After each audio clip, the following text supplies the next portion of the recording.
ایک خوبصورت گاؤں میں ایک نیک بچی رہتی تھی. اس کا نام تھا آمنہ. آمنہ بہت فرما بردار، نیک اور ادب والی بچی تھی. وہ ہمیشہ نماز پڑھتی، قرآن کی تلاوت کرتی اور اپنی امی کی مدد بھی کرتی تھی. آمنہ کی امی بہت پارسا اور اللہ والی خاتون تھی. ایک دن شام کے وقت آمنہ اپنے کمرے میں بیٹھی تھی. اس نے تازہ وضو کیا تھا اور آئینے کے سامنے اپنے بالوں میں کنگھی کر رہی تھی. ہلکی ہلکی ہوا چل رہی تھی، کھڑکی سے سورج کی کرنیں بھی آ رہی تھی. منظر بہت سکون بھرا تھا. کنگھی کرتے کرتے آمنہ نے اپنا دوپٹہ اتار دیا تاکہ آسانی سے بال بنا سکے. اس نے سوچا تھوڑی دیر بعد دوبارہ پہن لے گی، مگر اسی مصروفیت میں وہ دوپٹہ دوبارہ پہننا بھول گئی. کچھ دیر بعد اچانک کمرے کی کھڑکی زور سے بند ہوئی، ہوا تیز ہو گئی. آمنہ نے حیرت سے پیچھے مڑ کر دیکھا تو کمرے میں سرخ اندھیرا سا چھا گیا. اس کا دل زور زور سے دھڑکنے لگا. آئینے میں اس نے اپنا عکس دیکھا، لیکن کچھ عجیب تھا. آئینے کے اندر اسے محسوس ہوا کہ جیسے اس کے پیچھے ایک لال سایہ کھڑا ہے. وہ سرخ دھواں سا سایہ آمنہ کے کھلے بالوں میں انگلیاں پھیرتا ہوا نظر آیا، جیسے کوئی شیطانی ہاتھ اس کے بالوں سے کھیل رہا ہو. آمنہ خوف سے کانپ اٹھی. اچانک وہ لال سایہ سرگوشی کرنے لگا، میٹھی مگر بھیانک آواز میں.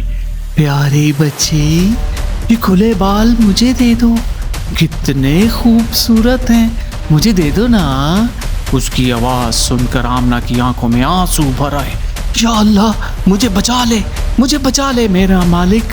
اسی لمحے اسے اپنی امی کی بات یاد آئی. امی نے کہا تھا، بیٹی، جہاں عورت کے بال کھلے ہوتے ہیں وہاں شیطان کھیلنے آ جاتا ہے. سر ہمیشہ ڈھانپ کر رکھنا، یہ اللہ کی رضا ہے. آمنہ نے کانپتے ہوئے لب ہلائے اور زور سے پڑھا، اعوذ باللہ من الشیطان الرجیم، بسم اللہ الرحمن الرحیم. جیسے ہی اس نے اللہ کا نام لیا، وہ لال سایہ زور سے چیخا، نہیں، اور سرخ دھواں بن کر پھٹتا ہوا غائب ہو گیا. کمرہ دوبارہ روشن ہو گیا. کھڑکی خود بخود کھل گئی. ہوا نرم سی ہو گئی اور آمنہ کے چہرے پر سکون لوٹ آیا. وہ فوراً اٹھی اور اپنا دوپٹہ اٹھایا اور سر پر لے لیا. دل سے اللہ کا شکر بجا لائی. کچھ دیر بعد آمنہ کی امی کمرے میں داخل ہوئی. انہوں نے بیٹی کو دیکھا تو مسکرا کر بولی، بیٹی، جب اللہ کا حکم مانتی ہو تو شیطان بال بھی نہیں چھو سکتا. سر ڈھانپنا عزت، حفاظت اور نور کی علامت ہے. آمنہ نے نرمی سے کہا، امی، اب مجھے پوری طرح سمجھ آ گئی، میں کبھی سر کھلا نہیں چھوڑوں گی.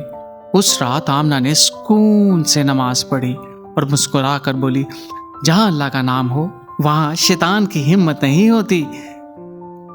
حجاب صرف کپڑا نہیں، ایمان اور حفاظت کی ڈھال ہے.